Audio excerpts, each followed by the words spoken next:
I never thought the worst day of my life would turn into the best one. But that's exactly what happened when I finally told my father the truth I'd been hiding for 23 years. My hands were shaking so badly that I had to grip the edge of the kitchen table just to steady myself, and my heart was pounding so hard I could hear it echoing in my ears like a drum. The words, "Dad, I'm gay," hung in the air between us, like a grenade with the pin pulled, and I braced myself for the explosion I knew was coming. My father, Robert Mitchell, was a man carved from stone and old-world values, a 60-year-old construction foreman who'd spent his entire life building things with his hands and tearing down anything he considered weak or wrong. I'd grown up listening to him make casual remarks about those people whenever he saw gay couples on television, watched him change the channel in disgust during Pride Parade coverage, and heard him declare at more family dinners than I could count that no son of his would ever turn out that way. He was the kind of man who believed real men didn't cry, didn't show emotion, and certainly didn't love other men. And I'd spent my entire adolescence and young adulthood living in absolute terror of the moment he'd find out the truth about me. The silence that followed my confession felt like it lasted for hours, though it was probably only seconds, and I watched his face go through a series of expressions I couldn't quite read. His jaw clenched tight, the muscles working beneath his weathered skin, and his hands, those massive, calloused hands that had built half the houses in our town, gripped his coffee mug so hard I thought it might shatter. I'd rehearsed this moment 1,000 times in my head, played out every possible scenario, and in every single one of them, this was where he told me to get out of his house and never come back. "How long have you known?" His voice was rough, barely above a whisper, and it wasn't the question I'd been expecting at all. I stammered out an answer, told him I'd known since I was 14, maybe earlier, that I'd tried to pray it away, tried to change, tried to be the son he wanted me to be. The words came tumbling out in a rush, 9 years of secrets and shame and fear pouring out of me like water from a broken dam, and I couldn't stop talking even though I knew I should. Probably shut up and let him process what I'd just told him. He stood up from the table so abruptly that his chair scraped against the floor with a sound like a scream. And I flinched, actually physically flinched, because I thought this was it. This was the moment he'd raise his voice, call me disgusting, tell me I was going to hell. All the things I'd imagined him saying in my worst nightmares. But instead, he walked over to the kitchen counter and stood there with his back to me, his shoulders rising and falling with deep breaths, and I sat there frozen, waiting for the verdict on whether I still had a father or not. "Your mother knew, didn't she?" He still hadn't turned around, and his voice sounded strange, almost hollow. I nodded even though he couldn't see me, then managed to croak out a yes, explaining that I'd told Mom 2 years ago, that she'd been the one encouraging me to tell him, that she'd promised me it would be okay even though I didn't believe her. She'd passed away 6 months ago from cancer, and her death was part of what had finally pushed me to have this conversation. Couldn't bear the thought of living with this secret anymore. Couldn't stand another day of pretending to be someone IWASN, single quotes, T. When he finally turned around, I saw something that shocked me even more than his calm reaction. There were tears streaming down his face. Robert Mitchell, the man who hadn't cried at his own father's funeral, who'd held himself together stoically when my mother died, was standing in our kitchen crying. His face was red and blotchy, and he was wiping at his eyes with the back of his hand like he was angry at himself for showing emotion. And I genuinely didn't know what to do or say. She tried to tell me, he said, his voice breaking on the words. 3 weeks before she died, she sat me down and tried to talk to me about you, about being more open-minded, about love being love.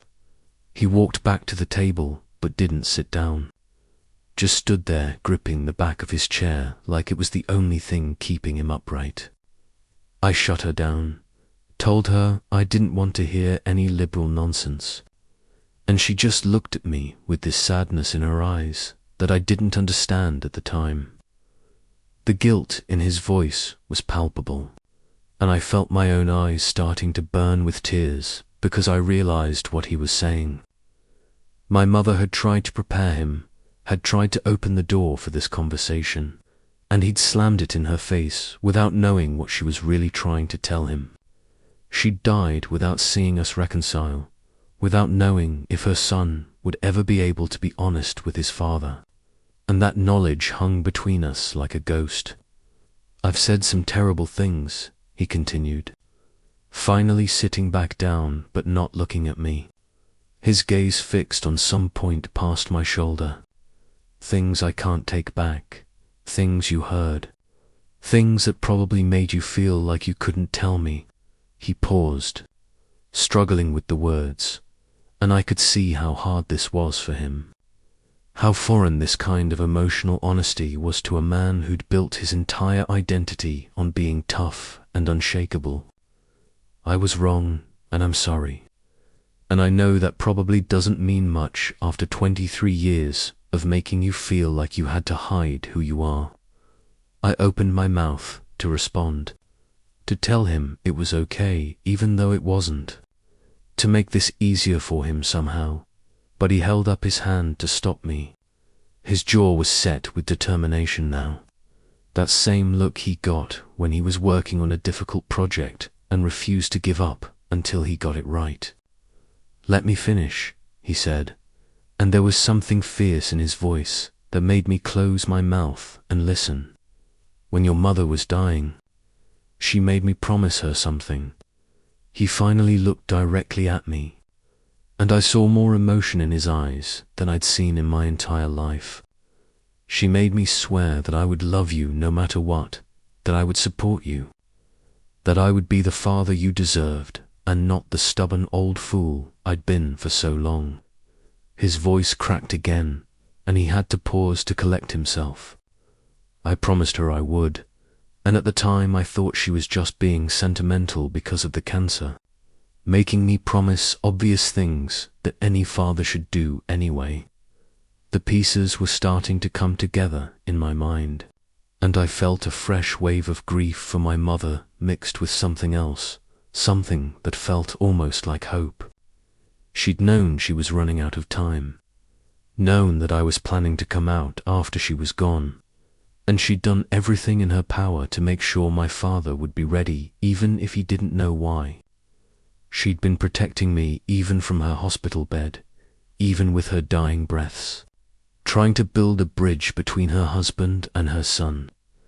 I didn't understand what she meant until right now, Dad said. And now he was really crying, not bothering to wipe the tears away anymore. But I get it now, and I'm going to keep that promise. He stood up again, and this time he walked around the table to where I was sitting. And before I could process what was happening, he pulled me up into a hug that nearly knocked the air out of my lungs. I couldn't remember the last time. My father had hugged me maybe when I was 7 or 8, before he decided I was too old for that kind of affection.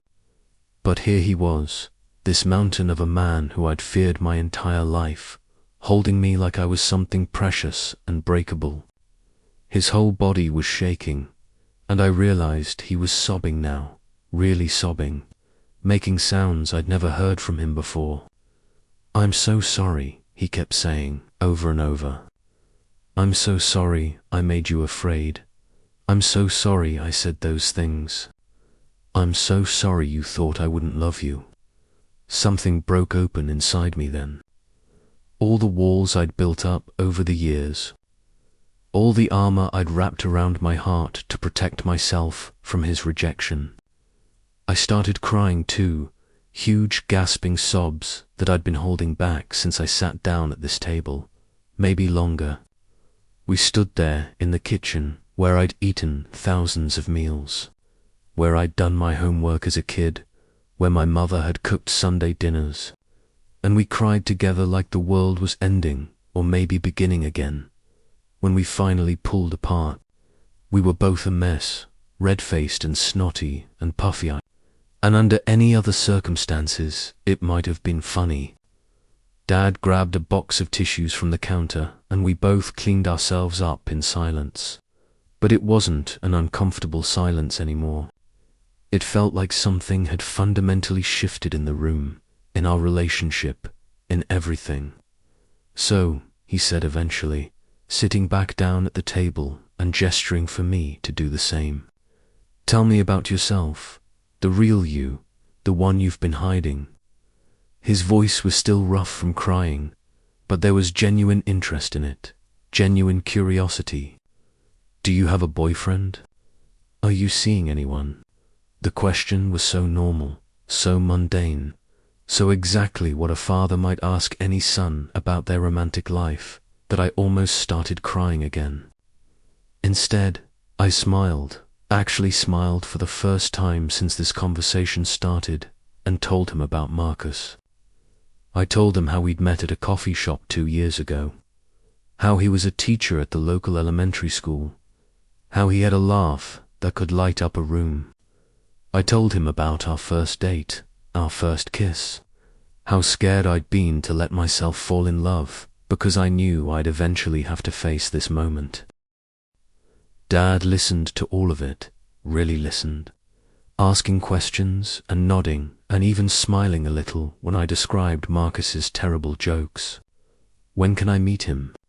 He asked, and the question hit me like a physical force because I'd never even imagined this scenario.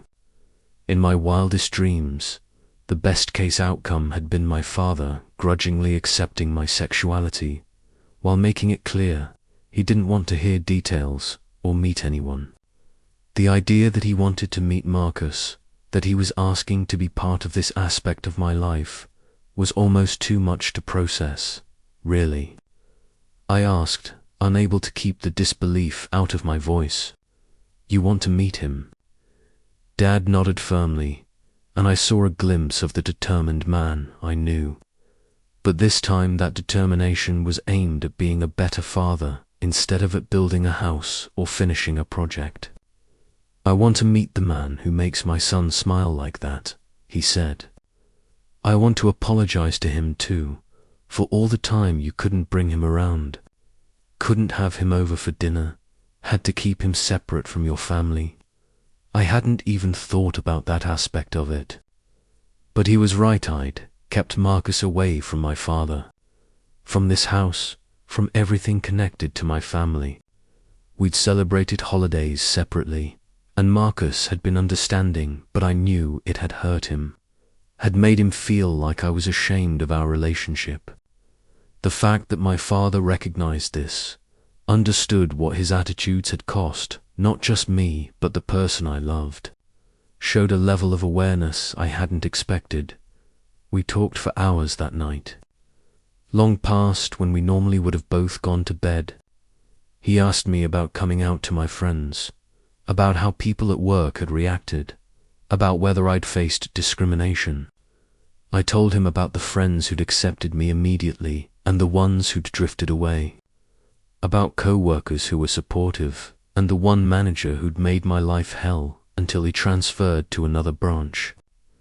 I told him things I'd never told anyone except Marcus and my mother, and he listened to all of it with an intensity that made me feel seen in a way I never had before. He told me things too, things I hadn't known about his own life and upbringing. He talked about growing up in a conservative household where any deviation from the norm was considered sinful, about a cousin who'd been disowned by the family for being gay, and who died alone because none of them would reconcile with him. I was taught that being gay was a choice. Was something wrong that needed to be fixed? He said, his voice heavy with regret. And I never questioned it, never thought about what it might actually be like to be born different, to love differently. He explained that he'd spent the months since my mother's death thinking a lot about his life, about his beliefs, about the kind of man he wanted to be. Your mother was always more open-minded than me, he said with a sad smile. She was always telling me to be kinder, more accepting, less judgmental. He'd been reading books she'd left on her nightstand, articles she'd bookmarked on her computer, trying to understand what she'd been trying to tell him.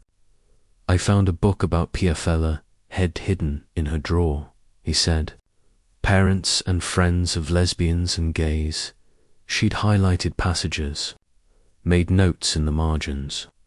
The image of my mother secretly educating herself, preparing my father even though she knew she wouldn't be there to see the outcome, made my heart ache. She'd known exactly what she was doing when she made him promise to love me no matter what, had planted seeds that she hoped would grow after she was gone. She was protecting you even when she wasn't here, Dad said, echoing my thoughts. And I'm going to honor that by being the father she knew you needed. We made plans that night for Marcus to come to dinner the following weekend. And Dad insisted on cooking, said he wanted to make his famous lasagna. It's the only thing I know how to make that doesn't come from a can, he joked. And it was such a normal, fatherly thing to say that I felt a surge of affection for this man who was trying so hard to bridge the gap between who he'd been and who he wanted to become. The week leading up to that dinner was surreal in the best way possible. Dad texted me every day, something he'd never done before, asking questions about what Marcus liked, what he didn't like, whether there were any topics of conversation we should avoid. He went out and bought new dish towels and actually cleaned the house, which he hadn't really done since Mum died. He called me in a panic 2 days before the dinner because he realized he didn't know if Marcus was vegetarian or had any food allergies. And I had to assure him 3 times that regular lasagna would be fine. Marcus was nervous when I told him about my father's reaction and the dinner invitation. Understandably skeptical after 2 years of hearing about my homophobic dad. Are you sure this isn't going to be some kind of ambush? He asked, only half joking, like he's going to try to set us up with women or pray over us or something. I understood his concern. I would have felt the same way if our positions were reversed. But I tried to explain how genuine my father's change seemed to be, how he was really trying. The night of the dinner, I was more nervous than I'd been for my coming out conversation. Maybe because now I had something to lose. My father and I had rebuilt our relationship over the past week, had started becoming close in a way we'd never been before, and I was terrified that something would go wrong and shatter this fragile new dynamic. Marcus held my hand as we walked up to the door, and I could feel that he was shaking slightly too. Dad answered the door before we could even knock, and I could tell he'd been watching for us. He was wearing a button-down shirt instead of his usual t-shirt, and his hair was neatly combed, and he looked more nervous than I'd ever seen him. "You must be Marcus," he said, extending his hand, and Marcus shook it while I held my breath. "Thank you for coming, and thank you for being patient with my son while he worked up the courage to tell his old man the truth." The dinner was awkward at first, all 3 of us trying too hard to be casual. But then Dad started telling embarrassing stories about me as a kid, and Marcus started laughing, and gradually the tension dissolved. My father asked Marcus about his job, about his family, about his interests, treating him exactly like he would any person his son brought home. He asked good questions, showed genuine interest, And when Marcus talked about the challenges of teaching elementary school, Dad listened with the same focus he'd given me during our late-night conversation. At one point, Marcus mentioned something about when we went on vacation last summer, and I saw Dad's expression flicker, a reminder that we'd had this whole life together that he knew nothing about. But instead of getting upset or withdrawn, he asked where we'd gone, what we'd done, asked to see pictures.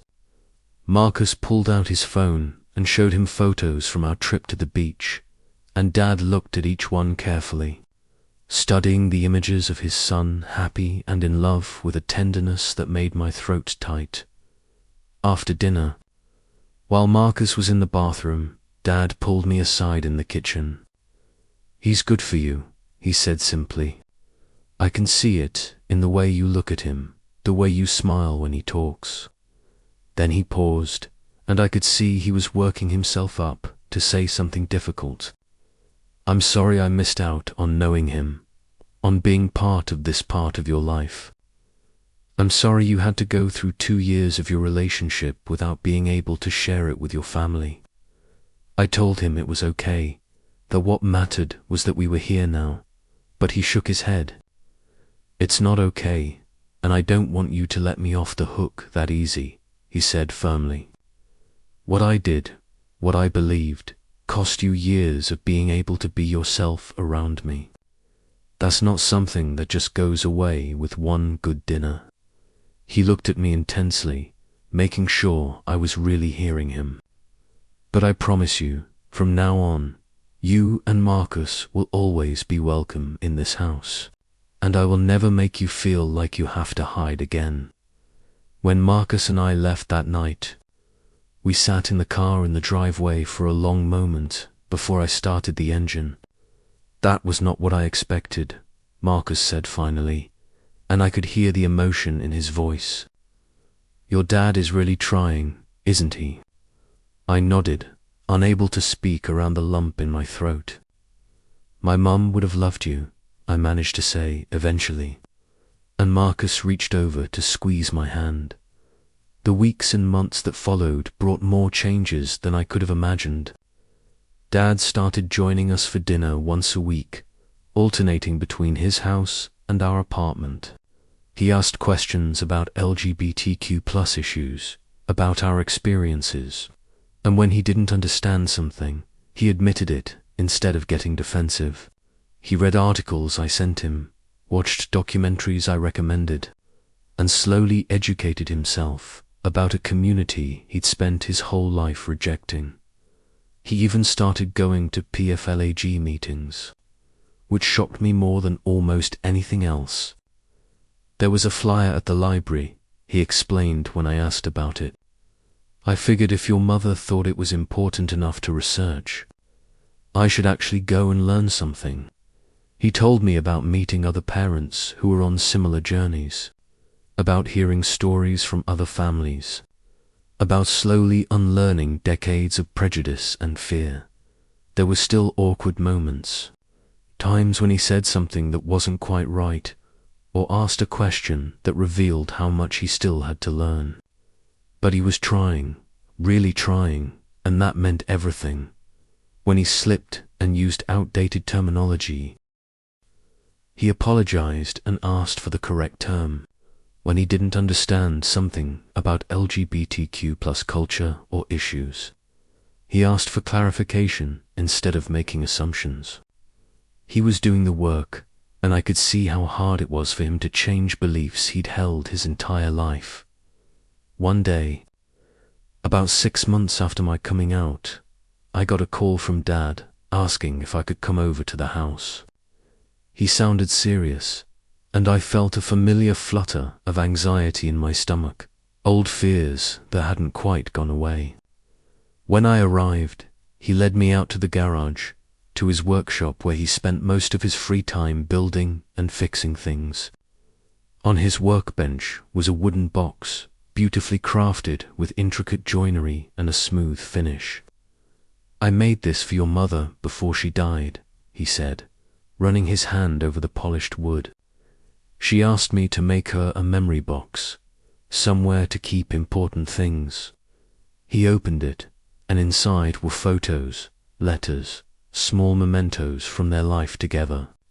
"But there's something else in here," he said, pulling out a sealed envelope with my name on it in my mother's handwriting. My hands shook as I took it from him, and I looked at Dad questioningly.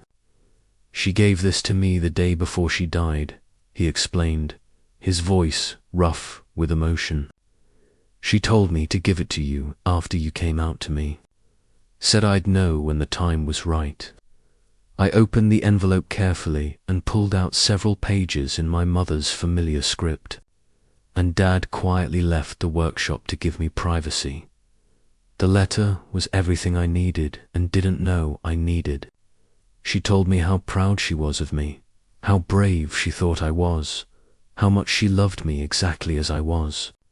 She wrote about watching me grow up, about the moment she'd first suspected I might be gay, about all the times she'd wanted to tell me it was okay but had been waiting for me to be ready. She explained that she'd been working on Dad, trying to prepare him, trying to soften the hard edges of his beliefs before she ran out of time. "I know your father loves you," she wrote. "Beneath all that stubbornness and outdated thinking, there's a good man who loves his son more than anything in the world. He just needs time to see past what he was taught to what's actually true.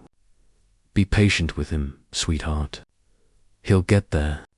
And if I have anything to say about it from wherever I end up, I'll make sure he keeps the promise I made him make." I read the letter 3 times, crying through all of it, and when I finally emerged from the workshop, Dad was sitting on the back porch, waiting.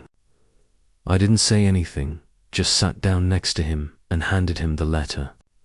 He read it slowly, and I watched tears run down his face as he took in my mother's words. "She knew," he said when he finished. "She knew exactly how this would go, knew I'd be an idiot and she'd have to manage me from beyond the grave." We sat there in silence for a while, both of us missing her, both of us grateful for her foresight and her love. "I'm going to keep being the father she wanted me to be," Dad said eventually. "The one she knew I could be if I just got out of my own way." I told him he was already doing that she would be proud of how far he'd come, and he shook his head. "There's still a long way to go," he insisted, "but I'm going to get there." A year after my coming out, Dad asked if he and I could walk in the Pride Parade together. I stared at him in shock, because this felt like the most unlikely thing that could ever happen. Robert Mitchell walking in a Pride Parade. But he was serious, had already looked into getting PFLAG shirts for both of us, had mapped out the parade route. "I want people to know I support my son," he said simply. "I want other parents who are struggling to see that it's possible to change, to learn, to be better." Walking in that parade with my father was one of the most surreal and wonderful experiences of my life. Marcus marched with us, and the 3 of us walked together while Dad handed out PFLAG information to parents in the crowd. He talked to people, shared his story, told them about his journey from being homophobic to being an ally. I watched him hug crying mothers who were afraid of losing their children, saw him shake hands with fathers who were just beginning their own journeys of acceptance. At one point during the parade, a teenage boy broke away from his parents and ran up to my dad. "Thank you," the kid said, tears streaming down his face. "Thank you for showing my dad that it's possible." He gestured back to where his father stood at the edge of the parade route. Watching with an expression I recognized the same mixture of fear and determination I'd seen on my own father's face a year ago, that night. Exhausted and sunburned from the parade, the 3 of us, Dad, Marcus, and I sat on Dad's back porch, drinking beer and talking about the day. "Your mother would have loved this," Dad said, looking up at the stars. "She would have been right there marching with us, probably wearing the biggest, most rainbow outfit she could find. We all laughed because it was absolutely true, and then Dad raised his beer bottle. To Sarah, he said, for being smarter than me, for loving our son better than I did, and for not giving up on either of us. We clinked bottles together, and I felt the full weight of everything that had happened over the past year, all the fear and pain and joy and growth. I'd expected the worst day of my life, and instead got a second chance with my father. Got to build a relationship I'd thought was impossible.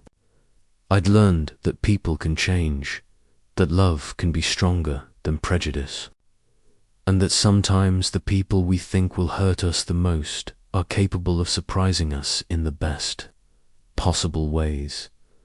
My father wasn't perfect, and he still had moments where his old beliefs showed through, but he was trying every single day to be better. He loved me, he loved Marcus, and he was building a relationship with both of us that was based on honesty and acceptance instead of fear and shame. And somewhere, I liked to think my mother was watching all of this, satisfied that her plan had worked, that the promise she'd extracted from my father on her deathbed had been kept. I never thought I'd have this a father who accepted me, who loved me for exactly who I was, who marched in pride parades and went to P-Flag meetings and welcomed my boyfriend into our family. But here I was, living a life I'd never imagined possible. And it had all started with those terrifying words in the kitchen, "Dad, I'm gay." The explosion I'd expected never came, and instead I got something so much better. I got my father back, better than he'd ever been before, and I got to keep him this time, for real.